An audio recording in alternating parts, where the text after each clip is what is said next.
Hola, ¿cómo estamos?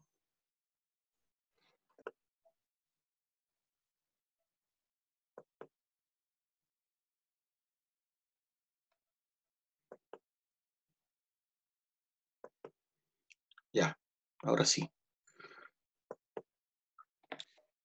Habíamos quedado en esta área que estábamos viendo las relaciones interespecies, ya que estábamos hablando de cómo era la relación de las distintas especies en la comunidad. Ya en una comunidad, acuérdense que una comunidad es el grupo de especies tanto de la flora o de la fauna que habitan en un ecosistema.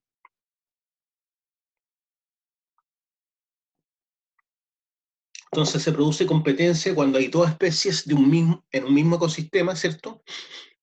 Y tienen actividades o necesidades en común. Ahí se produce la competencia. Porque siempre, incluso en el mundo animal, eh, los recursos son escasos.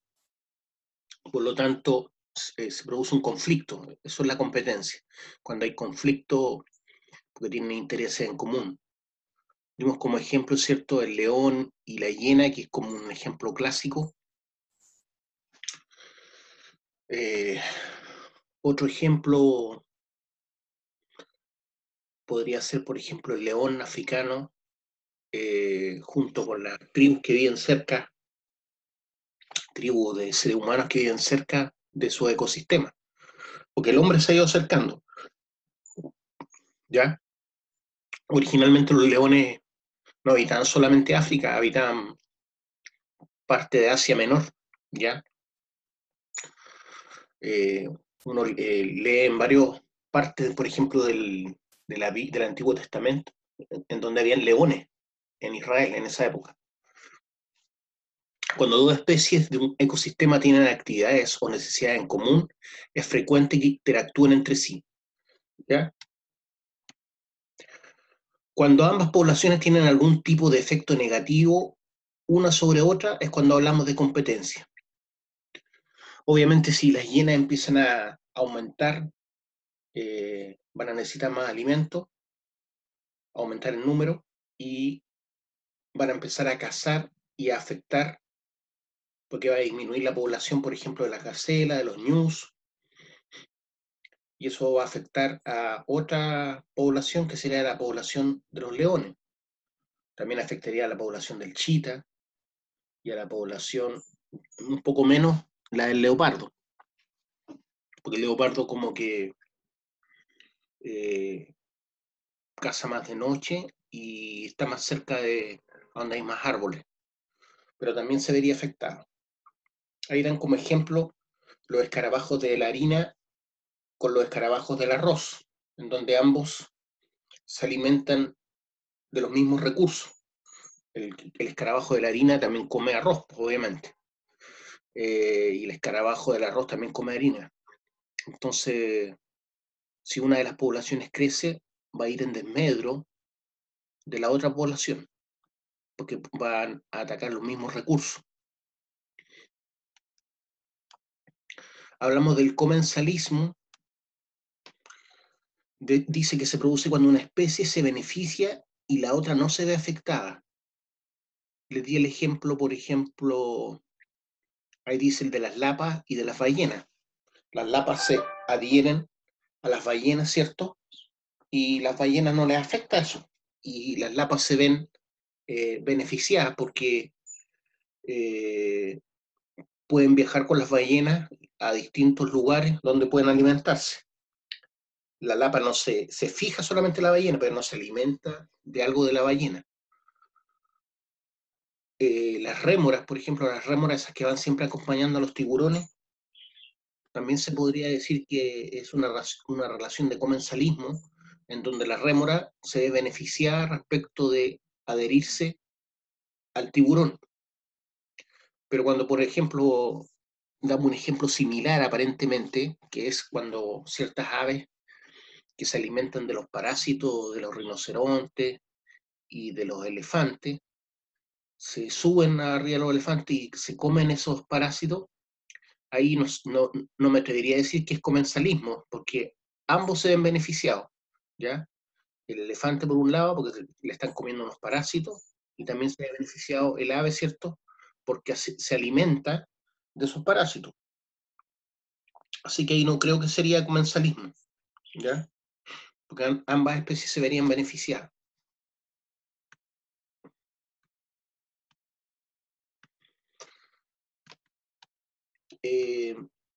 Ya sabemos que el concepto de comunidad implica todas las poblaciones que habitan en un mismo hábitat, ¿cierto? En un mismo ecosistema. Eso incluye la población de la flora, ¿cierto? De la fauna y también del reino fungi, por nombrar los reinos más importantes.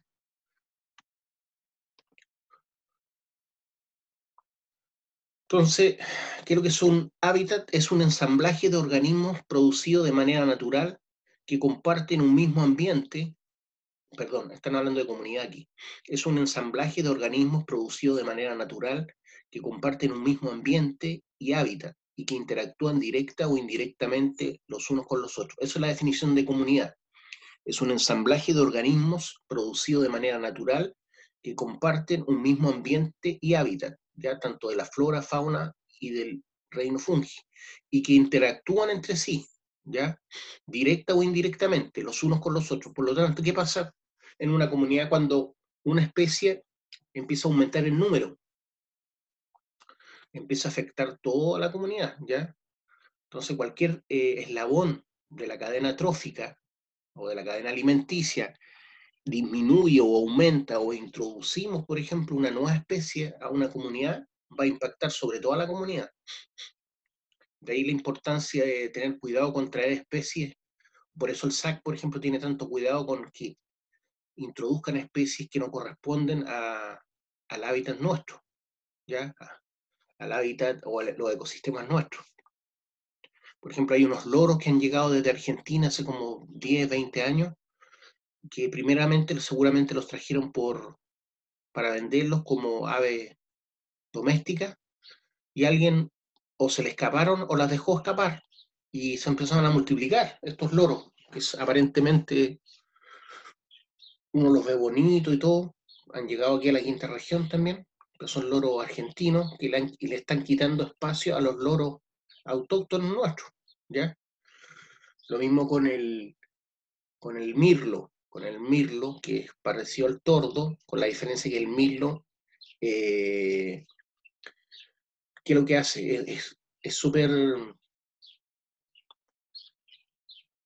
su forma de actuar con el resto de los pájaros es súper mala, entre comillas. ¿Por qué?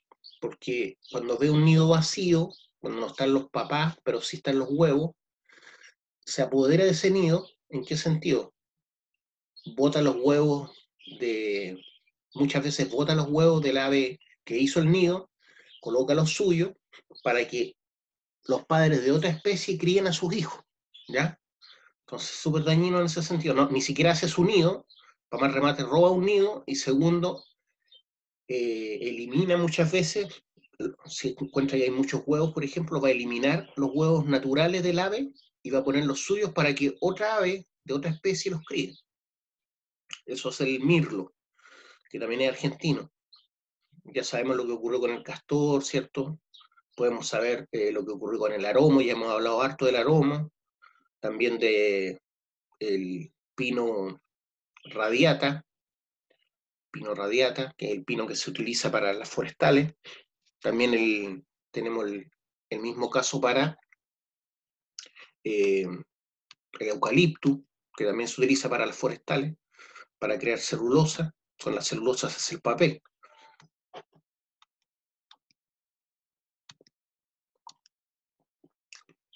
Dentro de una comunidad tenemos especies que son autótrofas y otras heterótrofas. Básicamente las autótrofas son las especies vegetales, ¿ya? De la flora. Todas las demás son heterótrofas, considerando incluso los animales vegetarianos, porque necesitan de materia orgánica de otra especie para vivir, para alimentarse. O sea, una gacela, un pudú, una llama, ¿cierto? Es heterótrofa. Los vegetarianos, los veganos, también son heterótrofos. Las comunidades las podemos identificar por su estructura biológica y por su estructura física. Dentro de la estructura biológica podemos hablar de la dominancia. Entonces, a veces una especie tiene mayor dominancia que otra en en una misma comunidad, en un mismo ecosistema, porque adelantan y acaparan el mayor espacio. Eso ocurría con el aromo, ¿se acuerdan? Crece más rápido, las mismas raíces van generando otros aromos cercanos, ya porque se arraigan al piso, empiezan a crecer y salen las puntas de esas raíces y forman otros árboles. Hay mayor contribución cuando, como tienen dominancia, acaparan, es cierto, el flujo de energía y el ciclo de nutrientes de los suelos, ¿ya? No es que esté contribuyendo en este caso, está acaparando más sol y por lo tanto más nutrientes porque está abarcando más área donde las áreas que son nativas crecen más lento. Eso significa que están adelantando y acaparando mayor espacio.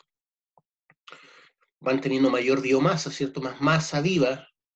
La biomasa es básicamente la materia orgánica.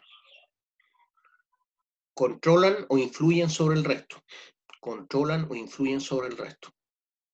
Eso es la dominancia desde el punto de vista de la estructura biológica de una comunidad. También esa estructura biológica la podemos determinar a partir de la diversidad de una comunidad.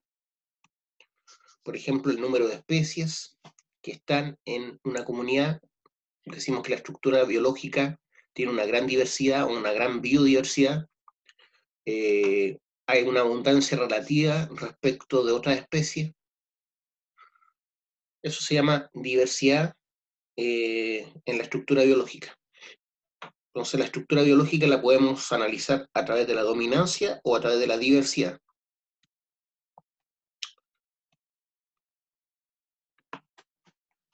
La estructura física, por ejemplo, en el caso de las plantas, existe una estructura vertical. No todas alcanzan la misma altura. Tenemos árboles pequeños, árboles medianos, árboles grandes. Y eso implica, ¿cierto?, mayor biomasa, acaparan, por ejemplo, mayor luminosidad, por lo tanto,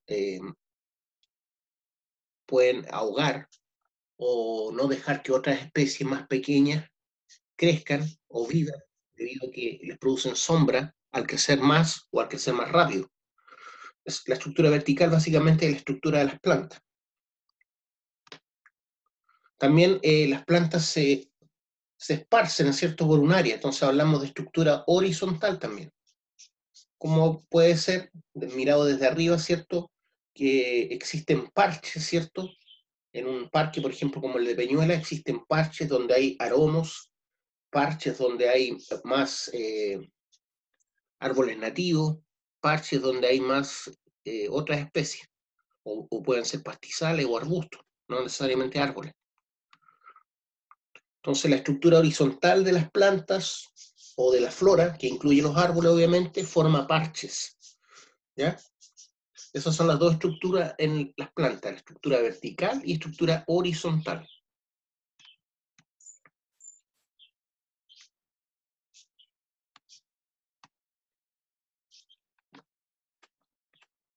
Las condiciones ambientales cambian en el espacio y en el tiempo, ¿cierto? Lo hemos visto últimamente con el cambio climático. La estructura dinámica de las comunidades, ¿ya? Cambios en la estructura física y biológica a lo largo y ancho del paisaje. ¿Por qué? Porque van cambiando las condiciones que sustentan ese medio ambiente.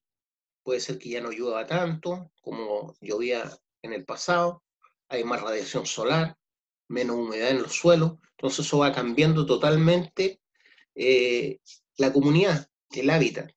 Por eso dice cambios en la estructura física y biológica a lo largo y ancho del paisaje. Existe un tema que se llama zonación, que tiene que ver con la transición entre un ecosistema y otro, o entre una comunidad y otra, ¿ya? Si hay una transición entre un ecosistema y otro, obviamente va a haber una interacción entre comunidades, ¿cierto?, de un ecosistema con otro. Entonces esas transiciones son graduales, ¿ya? Igual que en la minería, cuando la veta termina y a los lados tenemos la roca encajante no es que deje de tener ley. La veta puede tener una ley promedio de un 1%, pero cuando uno pasa a la caja colgante o a la caja pendiente, que es estéril, no es que deje de haber mineral. Empieza de una forma gradual a perderse la ley principal, ¿cierto?, de la veta. Es gradual la cosa. No pasa de negro a blanco ni de blanco a negro. Las transiciones son graduales y difíciles de definir los límites entre las comunidades. ¿Ya? ¿Por qué? Porque estamos hablando de ecosistemas. Se podría decir que se solapa uno respecto del otro. ¿Qué es lo que es el borde? Como definición, dentro de uno de los dentro de una de las definiciones de zonación, es el lugar donde se encuentran dos o más comunidades. ¿Ya? Es el lugar donde se encuentran dos o más comunidades. Eso sería borde. ¿Qué es lo que es el ecotono? Es el área de solapamiento de dos comunidades. ¿Ya? Entonces, las comunidades son los que habitan en un hábitat determinado, ¿cierto? Que tiene diferencias respecto de otro hábitat. Eso hace que las especies de un hábitat tiendan a solaparse en otro hábitat. ¿Ya? Por ejemplo, el caso del leopardo que les decía. El leopardo vive donde hay más árboles que el león. Entonces, pero también penetra un poco el ecosistema del león y a su vez el león penetra un poco el ecosistema del leopardo. Entonces, se encuentran dos hábitats o dos comunidades, eso es el borde, lugar donde se encuentran dos o más comunidades. Y el ecotono es el área de solapamiento de dos comunidades. ¿Ya? Voy a tratar de hacer un dibujo para que lo entiendan. Entonces, imaginemos que este es un ecosistema, ¿ya? Y vamos a dibujar otro. Y acá tengo otro ecosistema. Entonces, aquí hay ciertas especies, por ejemplo, le vamos a llamar números positivos, signo positivo a las especies de este hábitat. Voy a poner una nomás, puedo poner varias. Voy a poner las más y las menos, ya que habitan en este hábitat. Entonces, aquí puede haber un menos acá, y aquí puede haber un más. Y en el otro hábitat tenemos, por ejemplo, puntitos. Pero aquí también se encuentran los puntitos junto con los signos menos. ¿Ya? Porque están solapados los ecosistemas. No termina uno rápidamente como un muro, ¿cierto? No es como el muro de Berlín, que termina una parte de Berlín y comenzaba otra parte de Berlín. ¿Ya? Aquí es gradual el tema. Aquí, por ejemplo, hay estrellitas.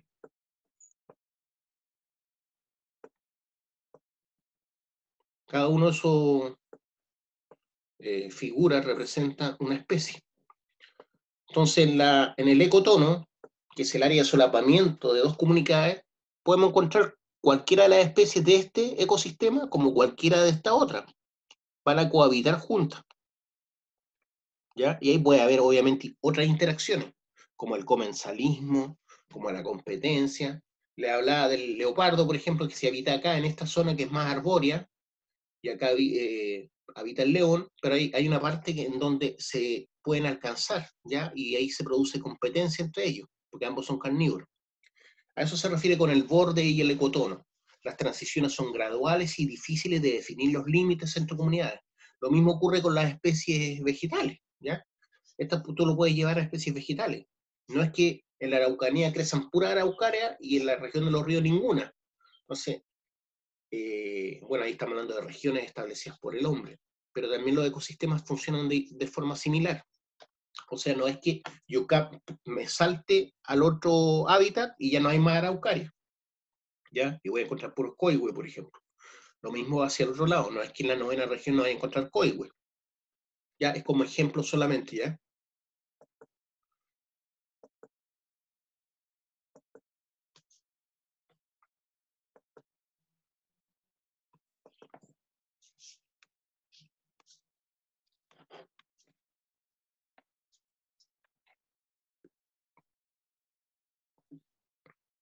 Aquí estamos viendo una imagen que nos habla un concepto que es nuevo, que se llama sucesión. Nuevo para nosotros que estamos viendo esto. ¿Qué es lo que es la sucesión? Es un cambio a través del tiempo en la estructura de la comunidad. Es como una evolución natural, pero no significa que los pastos se transformaban en arbustos, ni los arbustos se transformaban en árboles. No se refiere a eso. Se refiere que al principio, por ejemplo, después de una erupción volcánica, al principio, después de una erupción volcánica, imaginemos que este sea lo que había originalmente, estas especies que están acá. Ocurre una erupción volcánica, arrasa con todo, o puede ocurrir un incendio, arrasa con todo. Entonces, los primeros en llegar son las especies tempranas. Primero los líquenes, después los pastizales. Los pastizales van dejando más materia orgánica para que crezcan arbustos. Los arbustos van dejando más materia orgánica, ¿cierto? Al ir muriendo y empiezan a crecer los primeros árboles, empiezan a crecer de a poco hasta alcanzar el estado clímax de esa comunidad. El estado clímax de la comunidad vendría siendo la parte final, ¿ya? Entonces hay un transcurso de tiempo.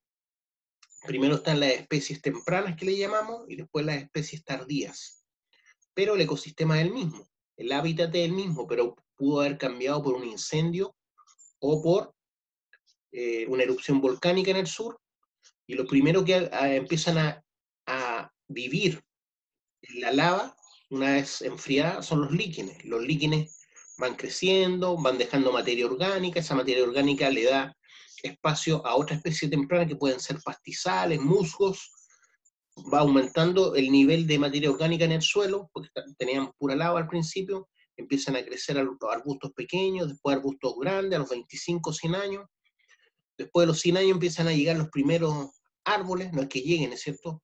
Los mismas, las semillas se van moviendo, ¿cierto? También por la fauna, ¿ya? Hay especies que comen ciertas semillas, después al defecar, lo que hacen es plantarlas en otros lugares donde ya no estaban estos árboles y empiezan a crecer. Y estos árboles finalmente alcanzan su estado clímax, que es cuando ya vuelve a ser, o la sucesión alcanzó su nivel ideal. Es el estado clímax de una comunidad. Entonces aquí tenemos una misma comunidad, pero mostrando una sucesión a través del tiempo cuando es impactada eh, esa comunidad por alguna tragedia, por ejemplo.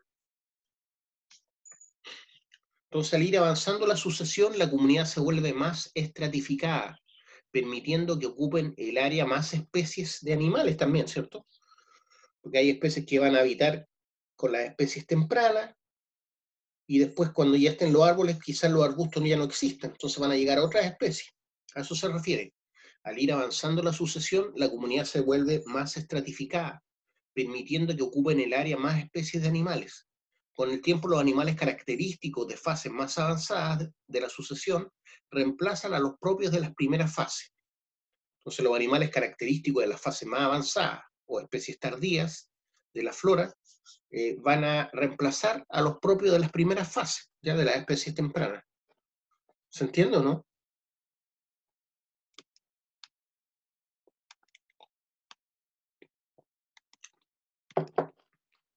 Hablamos de sucesión primaria, sucesión secundaria. Ahí estamos mostrando un ejemplo, ¿cierto? Lo que ocurre cuando hay una erupción volcánica y ha arrasado un ecosistema, y eso incluye a su comunidad. Perturbaciones que son naturales o pueden ser artificiales también. Por ejemplo, por las ciudades de los mayas, al principio, cuando ellos vivían, no había mayor flora en esas ciudades, pero una vez que desaparecieron los mayas, empezó nuevamente a producirse las especies tempranas y después las especies tardías, y empezaron nuevamente a tomar terreno, ¿cierto? Las especies que habitaban originalmente esos terrenos, ¿ya? O lo que ha ocurrido ahora, ¿cierto? Con las cuarentenas, que uno ve que las especies empiezan a bajar de los cerros y empiezan a caminar entre nosotros, entre las ciudades, porque ven que no hay mayor peligro, empiezan como a recuperar terreno. En las películas de Jurassic Park vemos algo parecido también, ¿cierto? como después que ha abandonado una de estas infraestructuras que se han creado,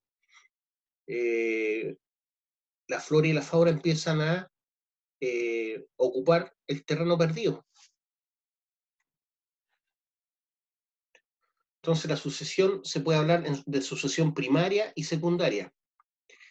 Inicia el proceso de sucesión después de una perturbación como una erupción volcánica. Puede que esa perturbación ayude incluso a aumentar la biodiversidad del ecosistema natural original, porque igual la ceniza volcánica es un nutriente al suelo. Con el tiempo el ecosistema llega a un estado clímax, lo que les hablaba, ¿cierto? Estado óptimo dadas las condiciones del medio, en el que todo cambio ulterior se produce muy lentamente y el emplazamiento queda dominado por especies de larga vida y muy competitivas, ¿ya? Hay vegetación que es tolerante a las condiciones ambientales autoimpuestas, por ejemplo, un incendio o una erupción volcánica. Existe un equilibrio entre producción primaria bruta y respiración total. Existe un equilibrio entre producción primaria bruta y respiración total. La producción primaria se refiere a la vegetación y respiración total, entre energía capturada, ¿cierto?, por esa producción primaria y energía liberada a través de la alimentación de animales vegetarianos, entre captación de nutrientes y liberación de los mismos. Aquí estamos hablando básicamente de la cadena o la red trófica. Existe un equilibrio, dice, entre la producción primaria bruta, por ejemplo, los pastizales, al principio de la sucesión, y respiración total, ¿ya? Entre energía capturada por esos pastizales y energía liberada cuando los animales vegetarianos empiezan a comerse esos pastos. Entre captación de nutrientes, ¿cierto?, que captan primeramente las plantas y después esos nutrientes, algunos, pasan a los animales vegetarianos. Y ellos también eliminan nutrientes y liberan a través de su muerte o de las heces, que van enriqueciendo los suelos.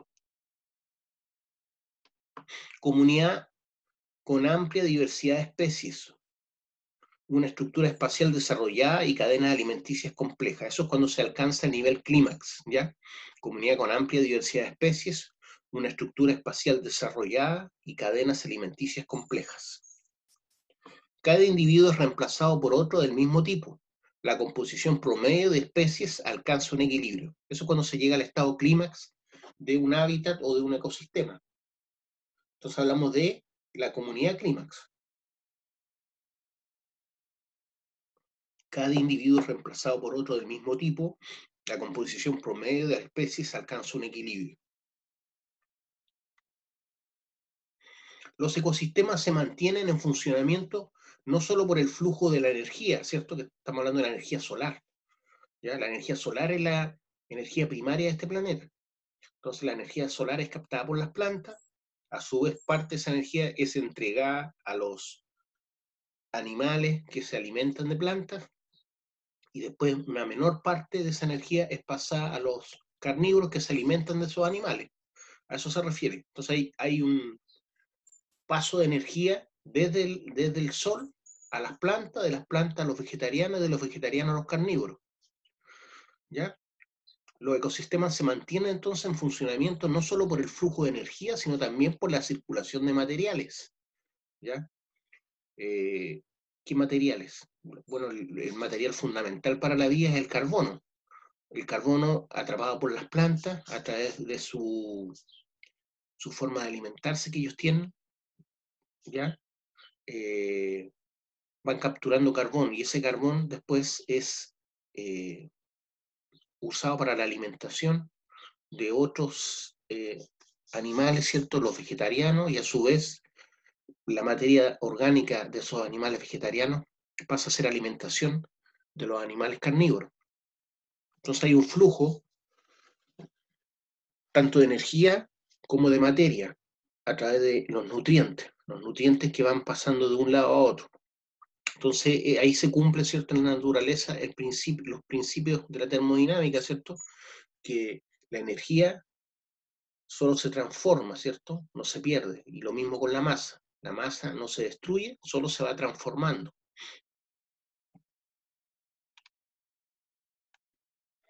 Materia y energía fluyen juntos a través del ecosistema en forma de materia orgánica. La materia y energía fluyen juntos a través del ecosistema en forma de materia orgánica. Recuerden ustedes que hay una relación, ¿cierto?, entre energía y masa. Se podría decir que la masa es como energía comprimida, por llamarlo de alguna manera. La relación de Einstein lo demuestra, ¿cierto?, que energía es igual a la masa por la velocidad de la luz al cuadrado.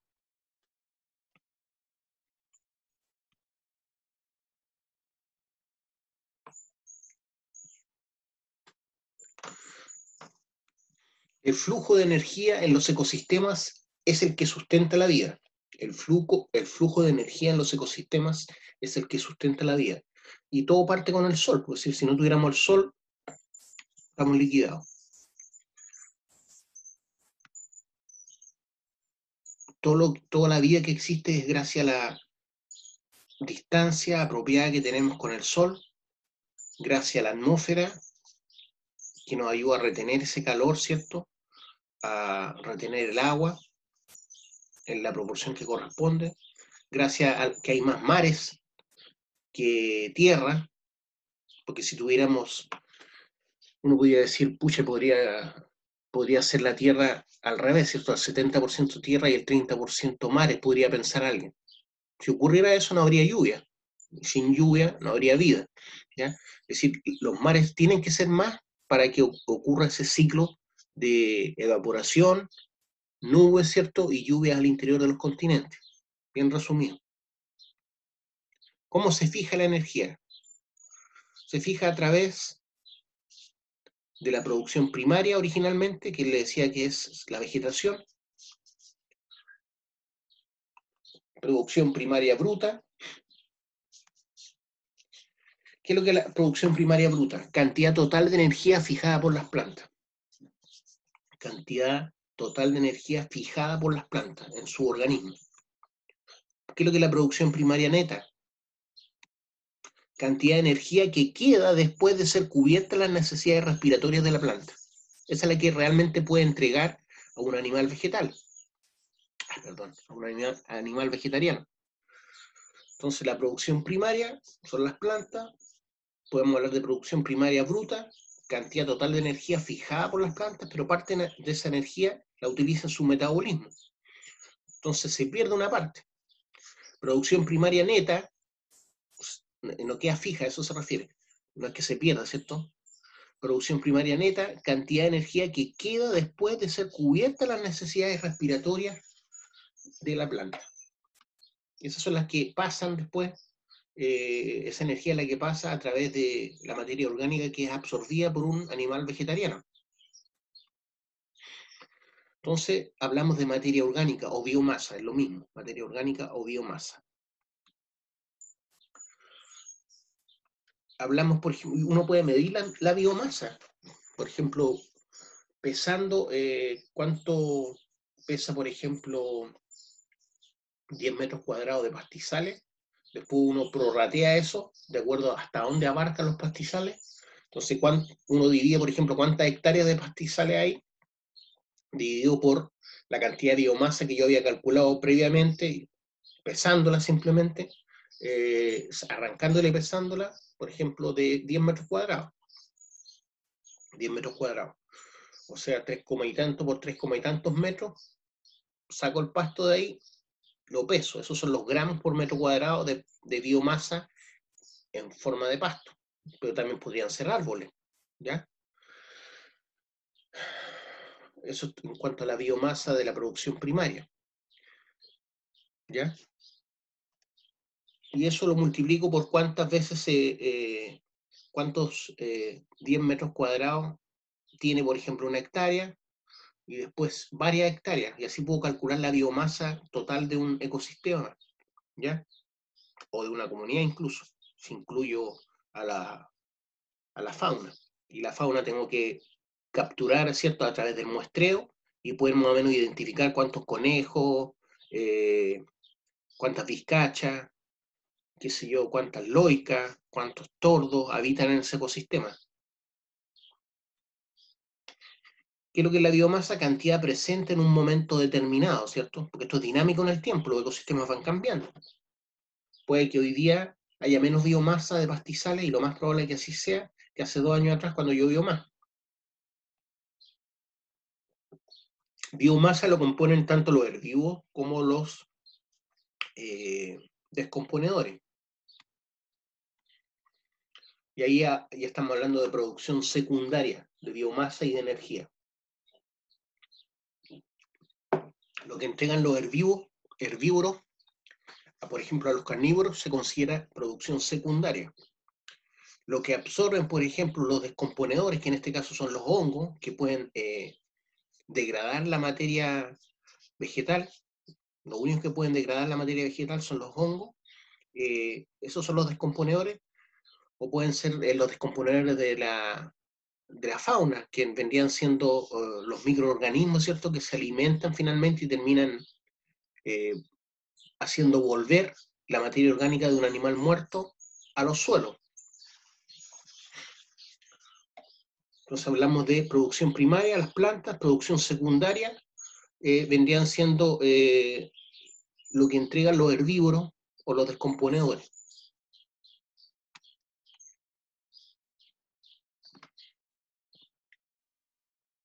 Ahí estamos viendo una cadena trófica y una red trófica a la vez. ¿Qué camino sigue la energía a través del ecosistema? ¿Qué camino sigue la energía a través del ecosistema? Entonces, por un lado tenemos cadenas tróficas y redes tróficas. Cuando seguimos una sola línea, hablamos de cadenas tróficas. Ya, por ejemplo, ese trigo, no sé, esas plantas que están ahí, esa cebada, sirve de alimentación. Esa producción primaria sirve de alimentación a una oruga. Esa oruga, a su vez, pues puede servir de alimentación a una langosta. Esa langosta sirve de alimentación a una loica, ¿ya? Y así se va pasando, hay un intercambio, un flujo de energía y de materia. Eso es la cadena trófica. Y finalmente un águila, por ejemplo, se alimenta de ese pájaro, ¿ya?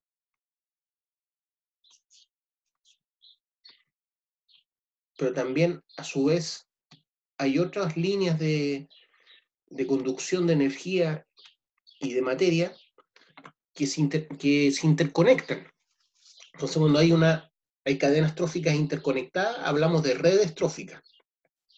¿En qué sentido? Que el gato también se ve beneficiado de la loica, no solamente el águila se beneficia a través de la loica y a través de la serpiente se alimenta de ranas, las ranas se alimentan de langosta, ¿ya?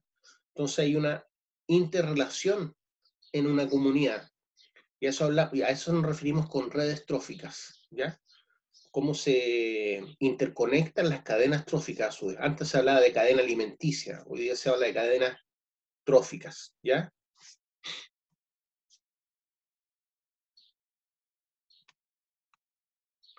¿Qué sucede con la energía a través de las tramas tróficas?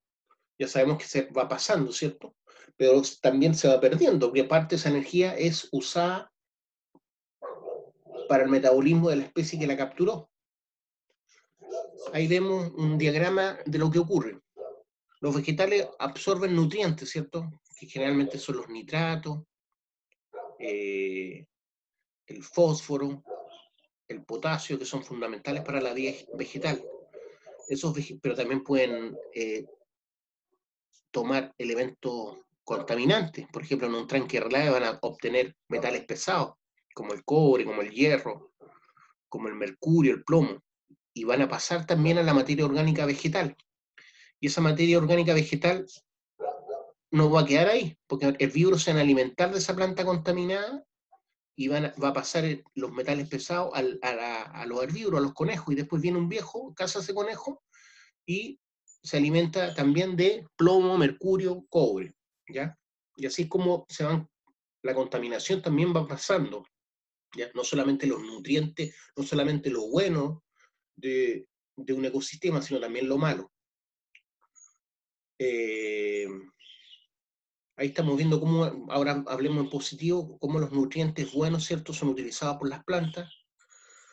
Parte de esa energía capturada desde el sol se disipa, ¿cierto? Esas flechas como ondulatorias muestran cómo parte de esa energía se disipa.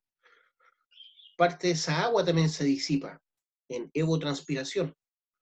Los herbívoros, por otro lado, también capturan agua a través de los vegetales que están comiendo y los nutrientes que tengan esos vegetales, que fueron capturados, ¿cierto?, por las plantas de los suelos.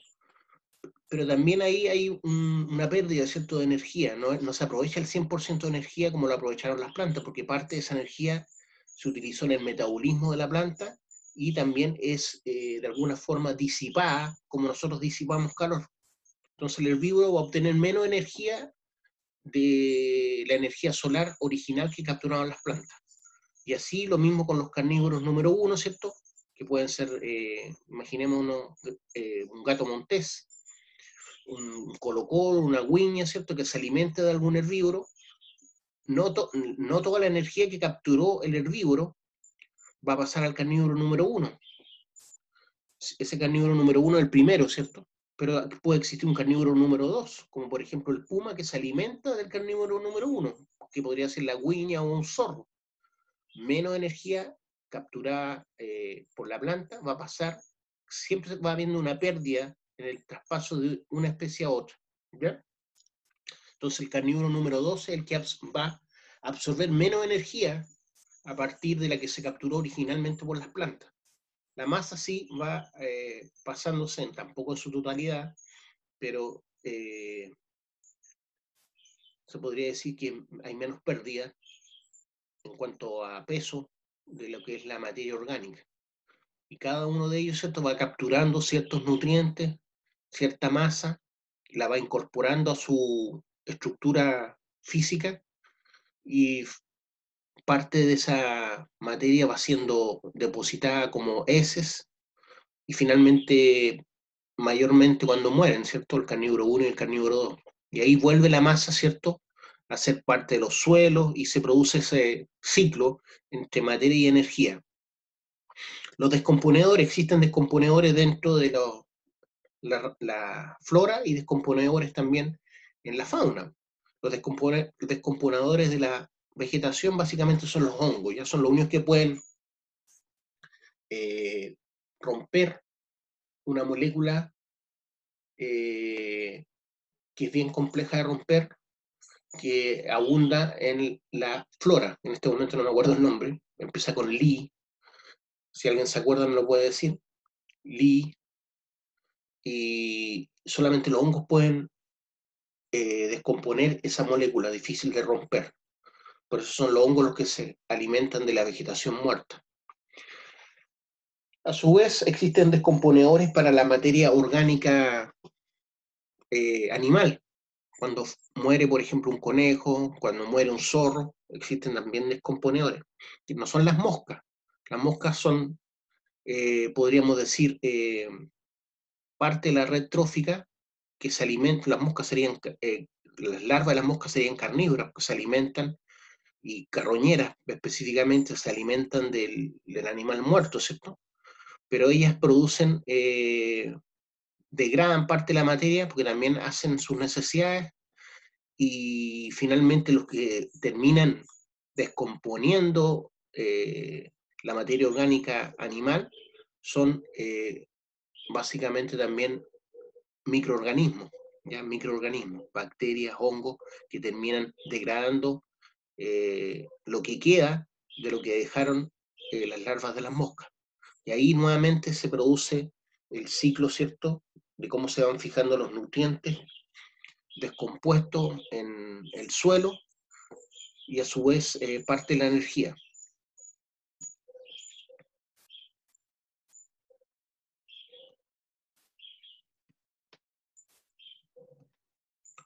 Aquí tenemos otra forma de ver lo mismo, ¿cierto? Tenemos una pirámide, ¿cierto?, ecológica, donde lo primero que vemos en la base, ¿cierto?, es la alfalfa. Están mostrando eso solamente, ¿ya? El productor primario es la alfalfa, estamos hablando de 8.700 kilogramos de alfalfa, es el primer nivel trófico. El segundo nivel trófico podría ser la vaca, esto está bien resumido obviamente, no solamente hay alfalfa y vacas que se alimentan de los pastizales, pero para que se entienda, alfalfa, 8.700 kilogramos, finalmente van a alimentar una vaca que pesa 1.000 kilogramos. Después esa vaca pasa a hacer alimentación de una persona que puede pesar 48 kilos. Estamos hablando de una mujer seguramente.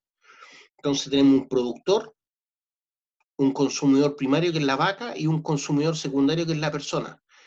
Entonces hablamos del primer nivel trófico, que es la alfalfa, el segundo nivel trófico, que vendría siendo la vaca, y el tercer nivel trófico, que es la persona que se alimenta de la vaca, o toma la leche además. Es una pirámide ecológica, ¿ya? Y eso ocurre con todas las especies.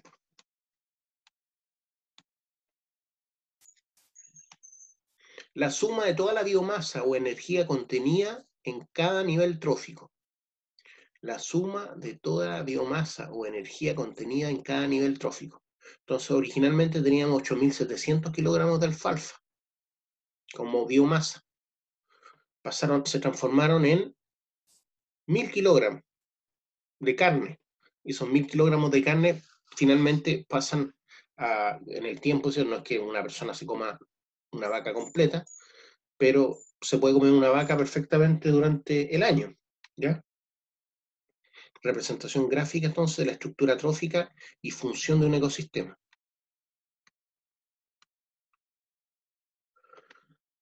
Energía solar, ¿cierto? Es capturada por el productor, que sería la alfalfa. A su vez, esa alfalfa es comida por la vaca, parte de esa energía se disipa, se pierde. Después parte de esa energía pasa a el herbívoro y menos parte de esa energía, que es de la energía solar, pasa al carnívoro, ¿ya? Es más eficiente desde el punto de vista energético la vida de los herbívoros en el sentido que captan mayor porcentaje de la energía que ellos capturaron, ¿ya? Porque se alimentan directamente de la producción primaria.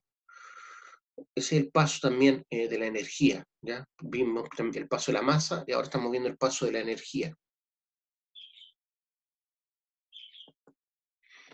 Cómo la energía solar es capturada por el productor primario, después algo de esa energía es capturada por el herbívoro, un 70% más o menos, y el carnívoro finalmente recibe un 30-40% de esa energía que originalmente entregó el sol. Esas son las pirámides ecológicas, una respecto de la masa y otra respecto de la energía.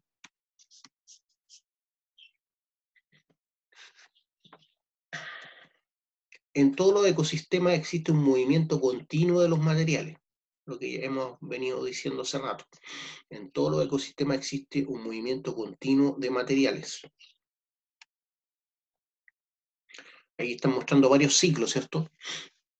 Pero todo parte con el sol. Tenemos el ciclo del agua, el sol que lo que hace evapora los mares principalmente, eso se transforma en nubes, esas nubes penetran los continentes, cae en forma de lluvia, produciendo vida vegetal, produciendo ríos, vida animal. Finalmente esa agua nuevamente, o parte de esa agua, llega al mar y vuelve el ciclo, ¿ya? Ese es el ciclo del agua. Lo mismo ocurre con el oxígeno, en el tema, ¿cierto?, de cómo las plantas van transformando el CO2 en oxígeno, y el CO2 es finalmente un producto de la respiración de las plantas y de los animales. También ocurre con el ciclo del nitrógeno, el ciclo del carbono, cómo las plantas retienen el carbono al transformar el CO2 en oxígeno, ¿cierto? Y a su vez parte de ese carbono es absorbido por los vegetarianos y después los vegetarianos entregan parte de ese carbono o materia orgánica a los carnívoros, y también existe ese ciclo con el fósforo.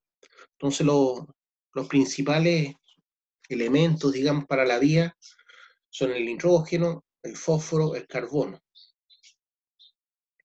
son claves, pero sin la energía solar nada de esto funcionaría.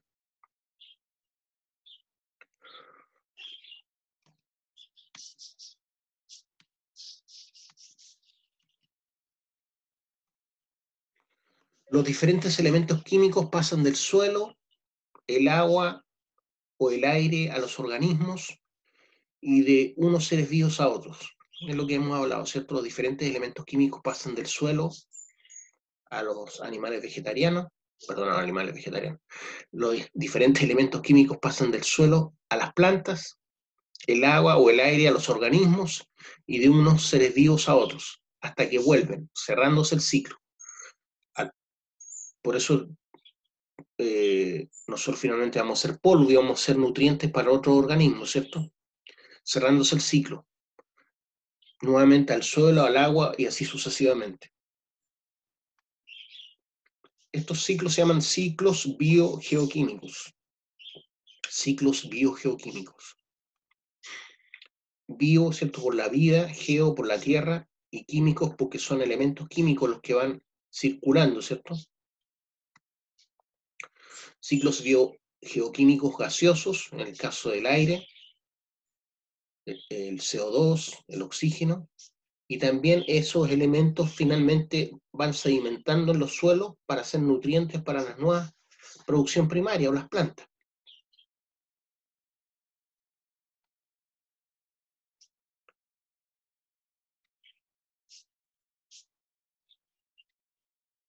Suelo, rocas, minerales. También existe el ciclo de las rocas, ¿cierto? El ciclo de las rocas. Las rocas también cumplen un ciclo, es mucho más largo, sí. Como la lava, ¿cierto?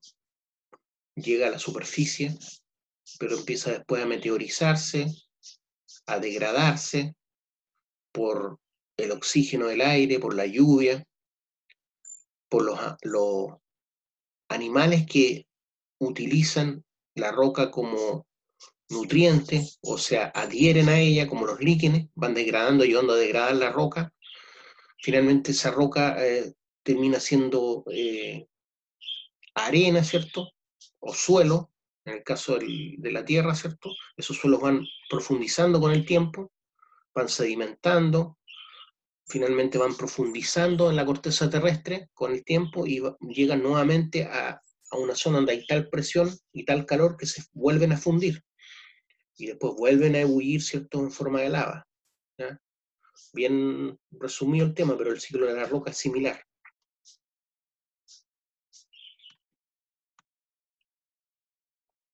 El ciclo del agua es más conocido, ¿cierto? Les decía, la evaporación de los mares a través de la radiación solar llega a la atmósfera, se transforman en nubes, las nubes finalmente en precipitación, se producen las escorrentías, ¿cierto? Las aguas, lluvias, escurren por las laderas, algunas aguas escurren como agua subterránea en el subsuelo, finalmente el agua llega al mar, nuevamente parte del agua, porque hay una evaporación constante, ¿cierto? Desde el momento que llega el agua al suelo, parte de esa agua se evapora en los ríos, otra es absorbida por plantas o por animales, eso es lo que llamamos evotranspiración, porque ellos también van disipando esa agua a través de su respiración. Esa agua, ya sea como aguas freáticas o vertientes o ríos, llegan finalmente nuevamente a la hidrósfera, ¿cierto? Que es la capa que está formada por los mares fundamentalmente, y nuevamente vuelve el ciclo del agua a través de la evaporación de estas aguas a la atmósfera y comienza nuevamente el ciclo. Parte de esa agua llega en forma de nieve, de hielo. Bueno, y ustedes saben que yo soy creyente. Parte de esa agua se congela, ¿cierto?, en las alturas y se deposita en forma de nieve, de hielo, y eso nos permite tener, desde mi punto de vista, gracias a Dios, agua finalmente en verano. Porque como ya no llueve en verano, pero hay hielo que se está derritiendo, siguen fluyendo las escorrentías, ¿cierto?, tanto subterráneas como superficiales, en este caso las aguas vertientes o las aguas de los ríos, y nos sigue llegando agua a pesar de que ya no llueve por el derretimiento, ¿cierto?, de los hielos, de los glaciares, de las nieves que se depositaron en invierno. Ahí tenemos el ciclo del agua. Ya, chiquillos, yo creo que por hoy es suficiente. No sé si tienen alguna duda, alguna pregunta, me quieran acotar algo.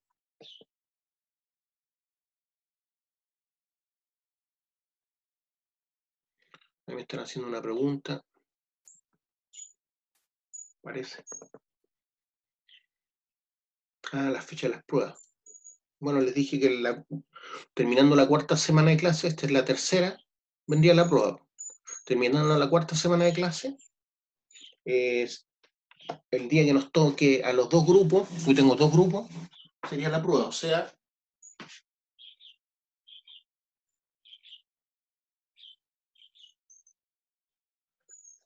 la prueba seguramente va a ser un día jueves. Voy a escribirle a todos ahí. La prueba seguramente va a ser un día jueves, porque es el día que tengo con los dos grupos. Va a ser la primera semana, una vez terminadas las primeras 4 semanas de clase. La primera semana que venga, después de terminadas las 4 semanas de clase, viene la primera prueba. Y así sucesivamente. Después 4 semanas de clase nuevamente, segunda prueba. 4 semanas de clase, tercera prueba. La semana siguiente, de terminadas las 4 semanas de clase. ¿Ya? Ya, chiquillos, estudien, ven que es harta materia, ¿cierto? Que vaya bien. Saludos a todos. Chao, profe.